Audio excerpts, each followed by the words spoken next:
Hey, what's up, guys? So this is our first Uncomfortable Couch episode. Today it's episode 1. It's about depression. So I just finished listening to it. I don't know if you believe it, but literally for the first time ever. When we first made these, I couldn't even listen to them. I think I was insecure. But so I just listened to him, and Josh does a really good job with it. So there's a couple metaphors in it that are... that I was thinking about doing videos about. So there's some stuff that should be really cool. Let us know in the comments what you think of these. If they feel like we've got like 10 of them, so we'll be doing this for a bit. I'd love to hear your thoughts. I'd love to engage with you about how your experience of depression and how that matches kind of the way that Josh and I are talking about it. I'd love to just hear what you think of this. So sit back, enjoy, keep us posted on what you think of these, and enjoy the Uncomfortable Couch here on Deep Space. Thanks to Josh for dropping those here. We'll see you soon. Enjoy the episode. You are listening to the Uncomfortable Couch podcast. I'm your host, Josh Munyon. The Uncomfortable Couch is a podcast for 20 to 30-somethings where we create a comfortable space to talk about uncomfortable but important issues. The first season of The Uncomfortable Couch will be guest hosted by Ben Taussig, the co-founder and owner of the Secure Counseling Clinic in Kansas City.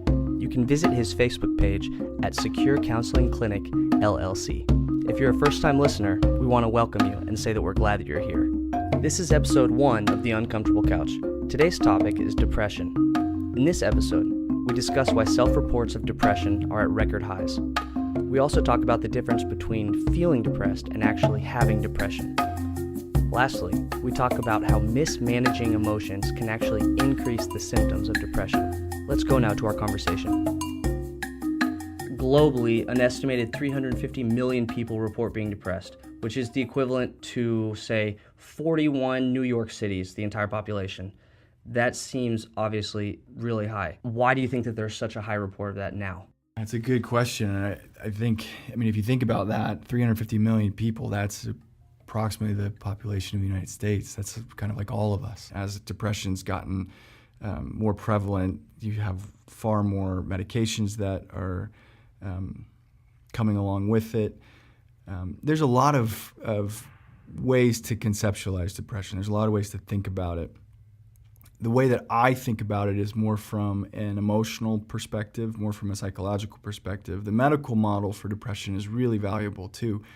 From a medical perspective, depression is a sickness, and it's based on your brain. It's something that's happening. It's something that you get depressed, like you get sick.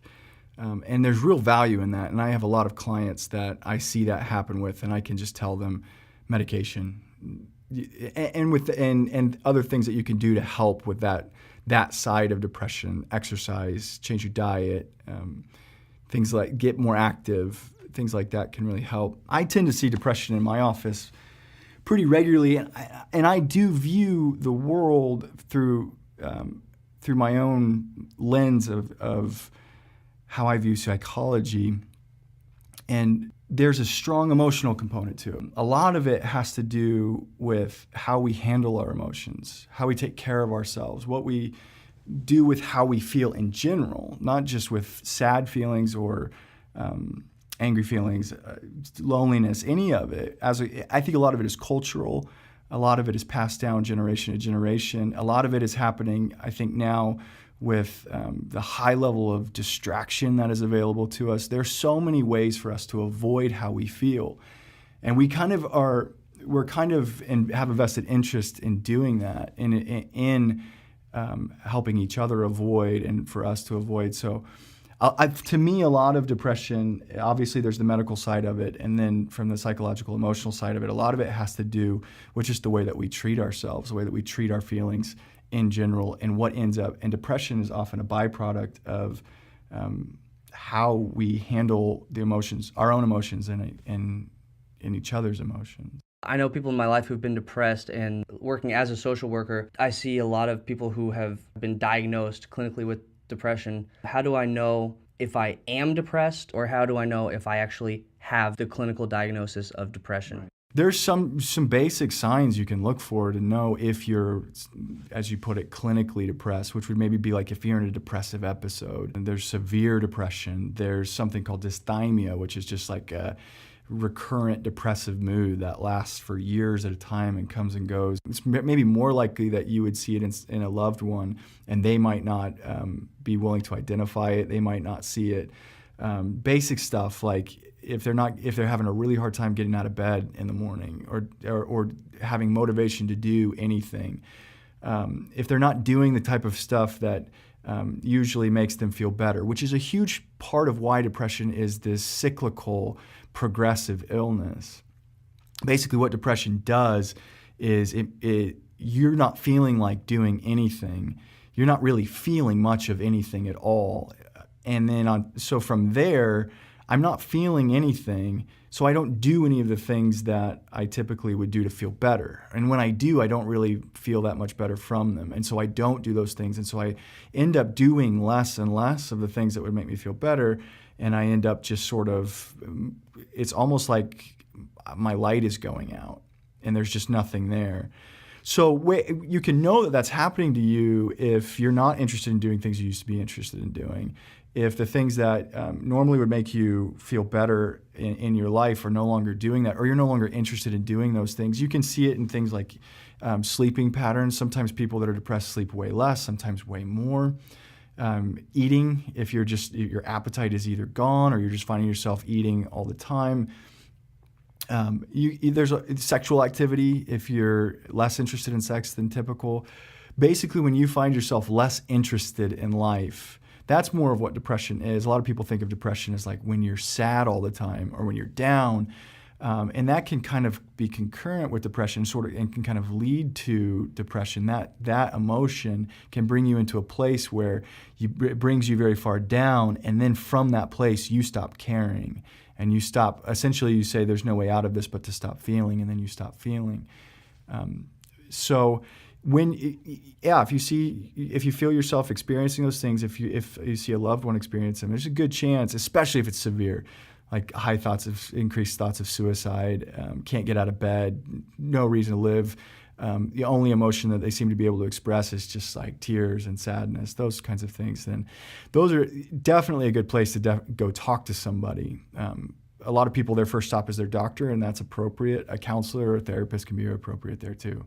You've talked a lot about under-regulating and over-regulating, and you touched on it a little bit here. I thought that was really fascinating. I thought it was worthwhile for people to kind of understand. Can you talk about that more? Yeah, definitely. That's a lens that I view a lot of life through. A lot of my clients, I will look for how they handle their emotions. Emotions happen inside of us, and they create energy. They create need. That's what our emotions do. Our emotions are signals. They're orienteering tools that point us in a direction that says, hey, you're sad, reach out for comfort. Hey, that person just grabbed your kid at the park and is walking towards the car. Get angry and do something. Move. You're lonely. Go connect with people. Emotions typically move us towards doing something, whether it's just asking for comfort or comforting ourselves somehow or taking care of ourselves. That's what they're for. But for whatever reason, often we decide, or we're taught, or society teaches us, or our families or our loved ones teach us that our emotion is either too much or unacceptable, inappropriate, a sign of weakness, that our needs reflect poorly on us. And so what a lot of people will do is they will over-regulate their emotion. They just don't let themselves feel it.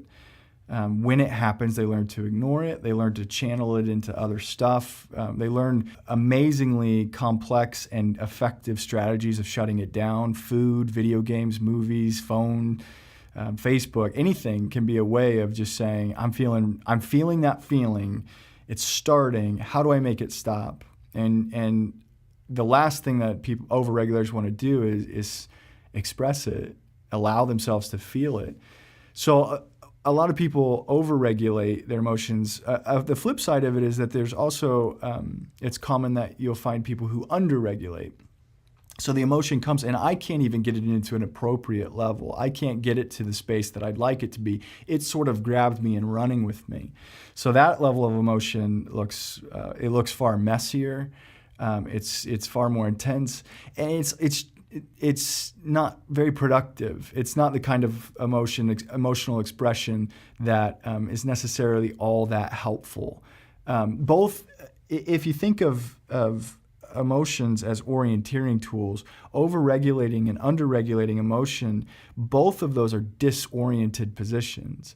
Neither one of those people can effectively listen to their feelings and take any sort of guidance from them. If I'm over-regulating them, obviously I can't hear them because I'm not letting myself hear from them at all, and so I get no insight from them. If I'm under-regulating my feelings, it's like I'm lost in a storm. Yeah, they're everywhere, and I feel them like crazy, but I can't make heads or tail of what they're trying, of like how to effectively listen to them in a way that moves me towards something. So an analogy I like to use to explain that to my clients is a sailboat. So if you picture yourself on a boat at sea, imagine that the wind and the weather is your emotion, and the rudder that you're using to steer within that is your thoughts, your thinking. So when the wind rises and the weather gets choppy, that's when I'm having a lot of feelings. So the overregulator has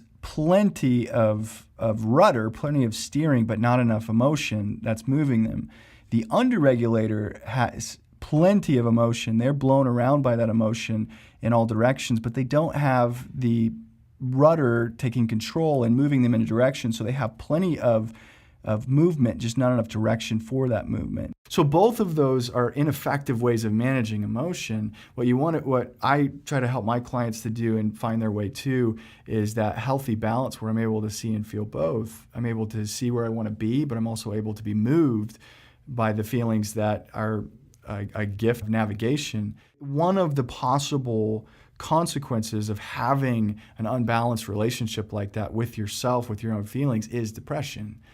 I can get depressed because I'm overregulating my feelings and I never express any of them. So they're all happening under the surface without my acknowledgement, without me giving them any care whatsoever, and they're just burning there without any outflow.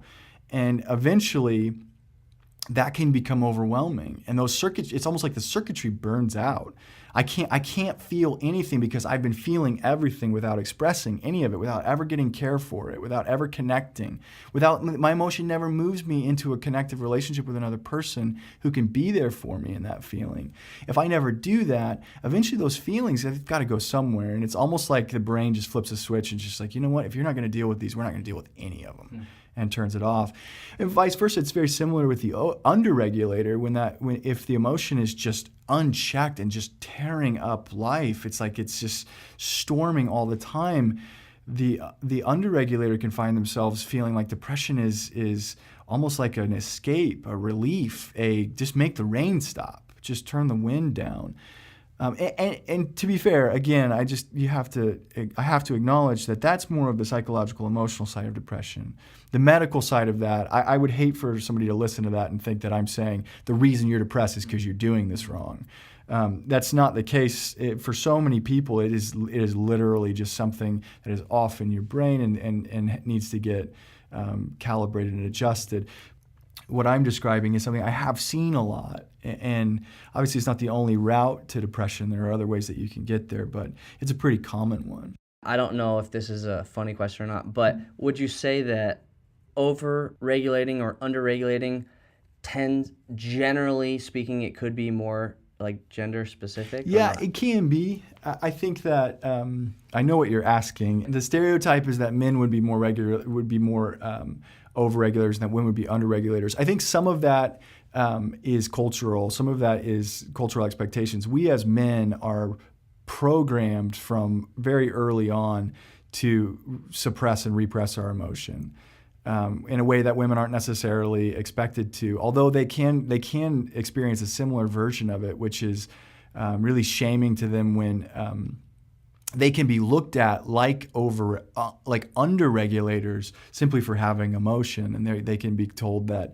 There can be really offensive stuff. Like they can get leveled on them about their cycles and about just being, there's just a lot of nasty names for women who have a lot of emotion.